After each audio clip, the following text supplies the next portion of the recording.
Bonjour et bienvenue à ce tour du Early Entry au parc thématique Animal Kingdom. Avant de débuter, je me présente Marie-Christine, passionnée des parcs thématiques du Walt Disney World Resort en Floride.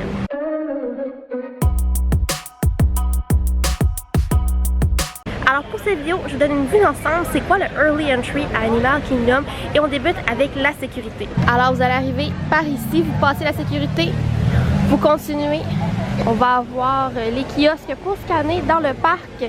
Je vous conseille ici de garder votre gauche puisque lorsque vous passez les kiosques pour entrer dans le parc, eh bien il faut aller vers la gauche pour accéder au Early Entry où on scannera votre Magic Band, votre carte en plastique ou bien vous montrez votre carton si vous restez dans un hôtel de Disney Springs qui a accès au Early Entry.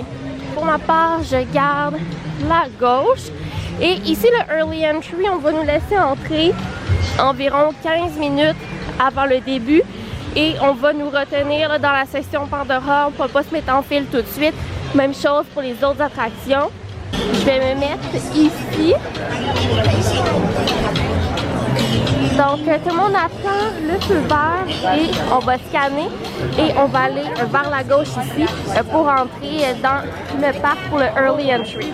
All the way down. Good morning.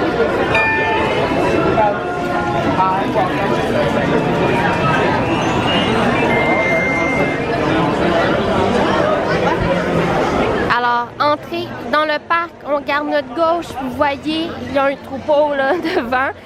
C'est là qu'on va pour le scan du Magic Band.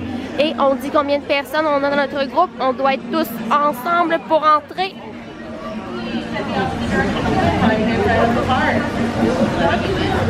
Ensuite, on doit se rendre jusqu'à l'arbre de la vie et on choisit si on veut aller vers la gauche, c'est la section Pandora.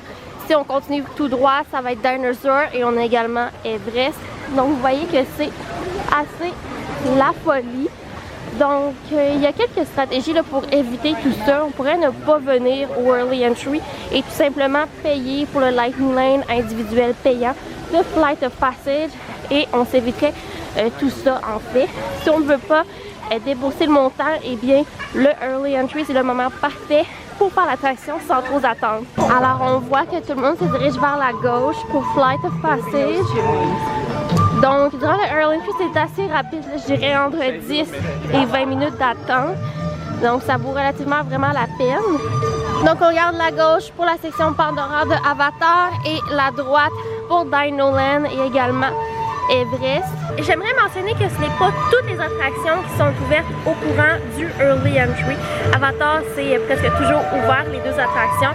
Le Safari ouvre seulement à l'ouverture du parc. Pour ce qui est de Dinosaur et Everest, normalement ils sont ouverts, des fois Dinosaur n'est pas en opération. Et Stuffed Bug est parfois ouvert, mais je vous le déconseille puisqu'il y a rarement une file d'attente. Donc on peut le faire tout au long de la journée. Et Kali River Rapids ouvrira à l'ouverture du parc. Donc je vais profiter du Early Entry et je vous laisse ici. Merci d'avoir visionné la vidéo et je vous invite à laisser une mention j'aime, à vous abonner puisque cela m'aide grandement. Ce fut un grand plaisir pour moi et on se dit pour une prochaine fois. Bye!